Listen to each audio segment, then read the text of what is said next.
வணக்கம். பசியின் வாசிப்புகளில் கம்பராமாயணம், ஆரண்ய காண்டம், ஜடாயு உயிர் நீத்த படலத்தின் தொடர்ச்சி. பெண்ணின் பெருந்தகையே, மனிதர்கள் அரக்கர்களை அடியோடு அழியும்படி கொன்று வெல்வார்கள் என்றால் யானை கூட்டங்களை எல்லாம் ஒரு சிறுமுயல் கொன்றுவிடும். ஆண் சிங்கங்களை ஒரு மான்குட்டி கொன்றுவிடும். விராதன், கரன் முதலிய அரக்கர்கள் தசரத மைந்தரால் இறந்த செய்தியை தாங்கள் கேள்விப்படவில்லையோ என்று கேட்டாள் சீதை. அப்பொழுது அவள் உள்ளம் பழைய நினைவில் அமிழ கரனால் விராதனால் பட்ட துன்பத்தை எண்ணியது. அதன் காரணமாக அவள் பெரிய கண்கள் குளமாயின. மேலும் அவள் அவனை பார்த்து, எமது வள்ளலால் அரக்கர்கள் எல்லோரும் அழியப் போவதையும் அதனால் வானவர்கள் உயர்வடையப் போவதையும் நாளைக்கே தாங்கள் காண்பீர்கள். தர்மத்தை பாவம் வென்றுவிடுமோ? குற்றமற்ற முனிவராகிய தாங்கள் இதனை அறிய மாட்டீர்களோ என்றாள். சீதையிடம் ஆசை கொண்ட ராவணன் அவளுடைய வாயில் இருந்து வெளிப்படும் மிக இனிய சொற்கள் சிலவற்றை கேட்டு ஆனந்திக்க கருதியவனாய் அவளோடு பேச்சு நிகழ்த்தி, அப்பொழுது அவள் பேசிய பேச்சுக்களை கேட்டு களிப்புற்று அதனால் உடற் மயிர் கூச்செறிந்து உடல் பூரிப்பு கொள்ளும் நிலையை அடைந்திருந்தான். ஆனாலும் அவன் மானத்தில் பெரும் பற்று கொண்டவன். அதனால் அவள் அரக்கரை விட மனிதர்கள் பலமுடையவர்கள் என்று சொன்ன சொல்லை கேட்டவுடன் தன் மானத்தை எண்ணியவன் சீதா பிராட்டியிடம் மிகுந்த கோபம் கொண்டான். உடனே அவளை நோக்கி, விராதன் முதலிய அரக்கர் வில்வலிமை இல்லாதவர். அவர்களை அழித்தது ஒரு பெருமையாகாது. ராவணனுக்கு உள்ள 20 தோள்களின் வலிமையால் தாங்கள் கூறும் ராமன் வலியொடுங்கி மிக எளிதில் அழிந்திடுவதே நாளை தாங்களே கண்கூடாக காண்பீர்கள்.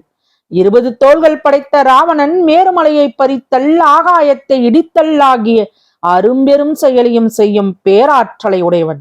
அப்படி இருக்க அவனை பற்றி இழிவாக கூறுகிறீர்களே, இது ஏன் என்று கேட்டான் அவன்.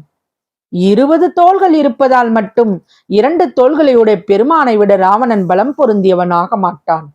ராவணனின் அந்த 20 தோள்களையும் பிடித்து கட்டி அவனை சிறையில் அடைத்தான் காத்த வீரியாச்சுனன். அந்த காத்த வீரியாச்சனின் 1000 தோள்களையும் கோடாலியினால் வெட்டி தள்ளிய பரசுராமர் 2 தோள்களை உடையவரே. சீதை இப்படி சொல்லவும் ராவணனுடைய கண்கள் கோபத்தால் தீயழப் பெற்றன. இயல்பாகவே திரண்டுள்ள அவனுடைய தோள்கள் அப்போது கோபாவேசத்தால் புடை பருத்து திக்குகளை அளாவி வளர்ந்து சென்றன. தலைகள் மேலுலகத்தை தொட்டன. வலிய கைகள் ஒன்றோடு ஒன்று அரைந்தன. பற்கள் மேகத்தில் இருந்து உண்டாகும் இடி முழக்கம் போல பேரொளி உண்டாகும் என்றன. இப்படி கோபம் கொண்டதால் தன் வசம் இழக்கவே அவன் மாயத்தால் கொண்டிருந்த முனிவேடம் அவனை விட்டு நீங்கிற்று. துறவி வேடத்தில் இருந்த ராவணன் தன் பொய் வேடம் நீங்கியதைக் கண்ட சீதா பிராட்டி, இவர் உண்மை சந்நியாசி இல்லை போலும், அப்படியானால் யாராக இருக்கலாம் என்று சந்தேகித்து இன்னார் என்று தெரியாது திகைத்து நின்றாள். அப்போது பல தலைகளுடைய பாம்பு ஒன்று சீறி எழுந்தது போல ராவணன் தனது 10 தலைகளையும் 20 கைகளையும் பரப்பிக்கொண்டு எழுந்து அவள் எதிரே நின்றான். ராவணனுடைய முழு உருவத்தையும் சீதை பார்த்தாள். அந்த கணத்தில் அவள் மேனி முழுவதும் சடசடவென நடுங்கியது. அவள் நெஞ்சில் துன்பம் பனிமூட்டமாக வந்து கவிந்து இறுகியது. முன்பு ராமருடைய அபயக்குரல் கேட்டு துன்பம் அடைந்ததை விட இப்போது ராவணனின் சுயரூபம் கண்டு மேலும் அதிகமான துன்பம் அடைந்தாள். அவளுடைய அந்த துன்பத்துக்கு ஈடாக வேறு எந்த துன்பத்தை சொல்வது? இல்லை, எண்ணுவது? அவனை கண்டு திகைத்து நடுங்கியதால் அவன் எதிரிலே நின்று தைரியத்தோடு எந்த ஒரு வார்த்தையும் சொல்ல அவளால் முடியவில்லை. அவனை தப்பி ஓடுவதற்கும் அவளால் இயலவில்லை.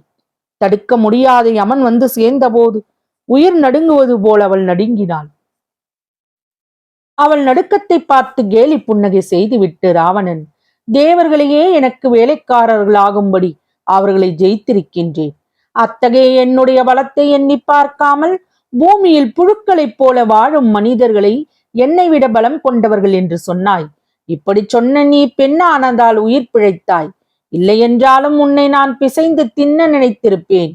அப்படி எண்ணினால் பின்பு எனது உயிரை இழந்து விடுவேன் என்றான். அப்படி சொன்ன பின்பே அவன் தான் சொல்லியவற்றை எண்ணி பார்த்தான். தான் வீணாக இப்போது கோபம் கொண்டது தவறு என்று உணர்ந்தான். அவளை பழையபடியே சமாதானப்படுத்த விரும்பினான். எனவே அவளிடம், அன்னமே, நடுங்காதே.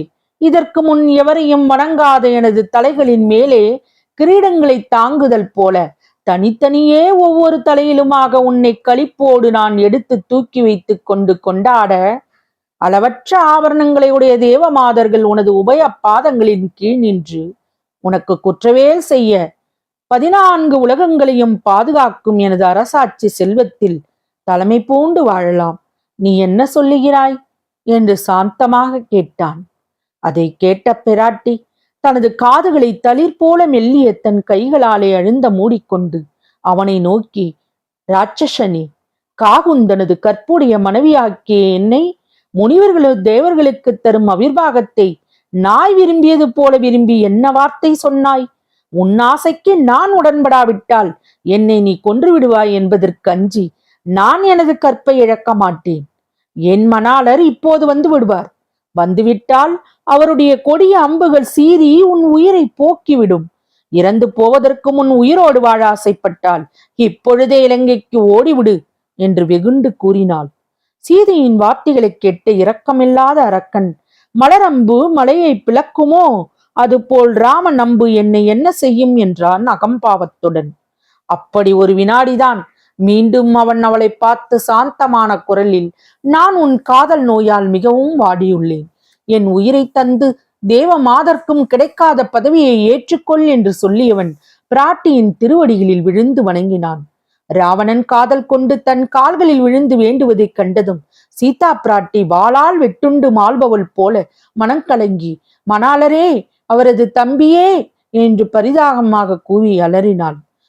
அப்போது ராவணன், விருப்பமில்லாத பெண்ணை தொடாதே, தொட்டால் தலைவெடித்து சாவாய் என்று முன்பு தனக்கு ரம்பையாலும் நலகூபரனாலும் நேர்ந்துள்ள சாப வார்த்தையை நினைத்து உடனே சீதையை தொடாமல் அவள் இருந்த ஆசிரமத்தை தனது கைகளால் அடியோடு பெயர்த்தெடுத்தான். அப்படி பெயர்த்தெடுத்த ஆசிரமத்தை உயர்ந்த தனது தேரின் மேல் வைத்து கொண்டான்.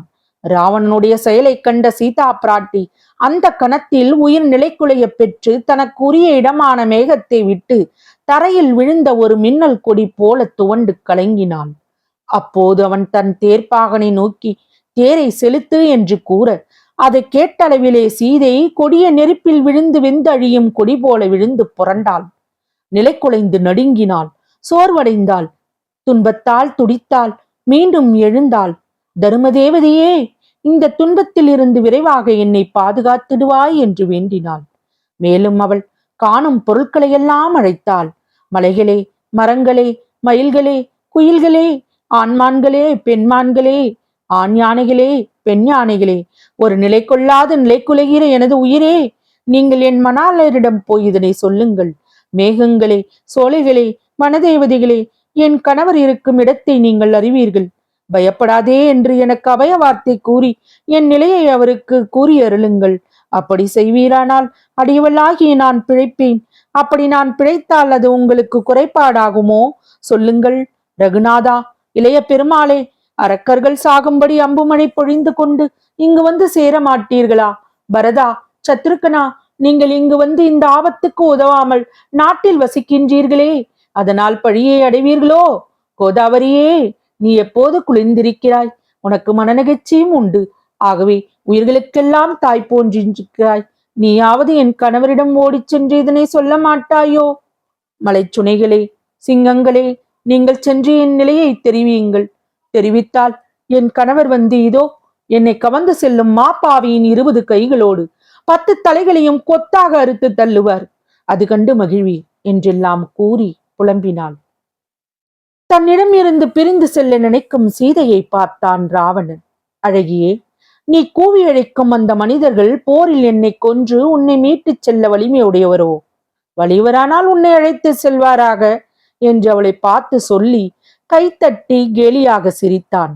ராவணன் தன் கணவரை பழித்து கூறவே உடனே சீதை அது கேட்டு பொறுக்காமல் அவனை நோக்கி, அடேய், வஞ்சகமாக மாயமான ஏவி, உன் உயிருக்கு யமனான என்னுயிர் கணவரை பிரித்து பின்பு கல்வன் போல வந்து என்னை கவர்ந்து போகின்றாய். நீ வீரனானால் எதிர் நின்று அவருடன் போர் செய்து உயிரோடு செல் பார்ப்போம். அப்படி செய்யும் பலமுடையவனானால் தேரை ஓட்டிக்கொண்டு ஓடாதே, நில் என்றாள். மீண்டும் அவள், உன் இனத்தாரை கொன்றும் உன் தங்கையை அவமானப்படுத்தியும் அனுப்பிய மனித வீரர்கள் இந்த வனத்தில் இருக்கிறார்கள் என்று அறிந்தும் அவர்களிடம் வீரத்தை காட்டாமல் வஞ்சகமாக இப்படி பதுங்கிச் செல்லும் நீயோ வீரன்? உன்னை போல் அஞ்சி ஓடுபவர் யார் இருக்கின்றார்கள் என்று சொன்னால், நான் அந்த மனிதர்களுடன் போர் செய்தால் கையிலையை பெயர்த்தெடுத்த என் வீரத்துக்கு பெருமை ஏது? அதனால் தான் அந்த பழிகளுக்கெல்லாம் இப்படி வஞ்சகமாக பழி வாங்கிக் கொள்ளுகிறேன். அவர்களோடு போர் செய்து பழி சுமப்பதை விட வஞ்சனையே புகழ் தரும் என்றான் ராவணன். ராவணன் வார்த்தைகளை கேட்ட சீதை, தன் குலத்தவரை அழித்த பகைவரை எதிர்ப்பது குற்றம், அப்படிப்பட்டவரோடு போர்க்களத்தில் சண்டையிடுவது வெட்கம், கற்புடைய பெண்களை வஞ்சகத்தால் கவருவது வல்லமை, இரக்கமற்ற அரக்கர்களுக்கு பாவம் என்ன, பழிதான் என்ன என்று கூறி அவனை பரிகசித்தாள். அப்போது, அடேய், நீ போவது எங்கே? எங்கே? நில் நில் என்று அதட்டி கூறிக்கொண்டே கழுகுராஜனான ஜடாயு அங்கே வந்தான். அவன் அப்படி வந்தபோது அவனுடைய பெரிய சிறகுகள் வீசிய காற்றினால் கிளைகளோடு மரங்கள் தாழ்ந்தன. மேகங்கள் வானத்தில் மேலும் மேலும் ஒதுங்கி போயின. மிகவும் உயர்வான ஆகாச மார்க்கத்தில் உக்கர மூர்த்தியான கருட பகவான் தான் வருகின்றான் என்று எண்ணி சர்ப்பங்களும் படங்களை ஒடுக்கிக் கொண்டு பதுங்கி வருந்தின. யானைகளும் யாளிகளும் முதலிய எல்லா மிருகங்களும் மரங்களும் புதர்களும் கற்களும் ஆகிய இவைகளும் அக்காட்டினுள்ளே நிலைபெயர்ந்து மேலேறி வானத்தில் நிரம்பின. அதனால் ஆகாயமும் காடும் ஒன்று மற்றொன்றாக மாறுபட்டன. தொடரும். வசியின் வாசிப்புகள் பிடித்திருக்கும் என்று நம்புகிறேன். எனக்கு சப்ஸ்கிரைப் செய்து, லைக் செய்து, ஷேர் செய்யவும். தங்களின் மேலான கருத்துக்களை கமெண்டில் பதிவிடவும். அதுவே எனக்கு உற்சாகமூட்டும். நன்றி.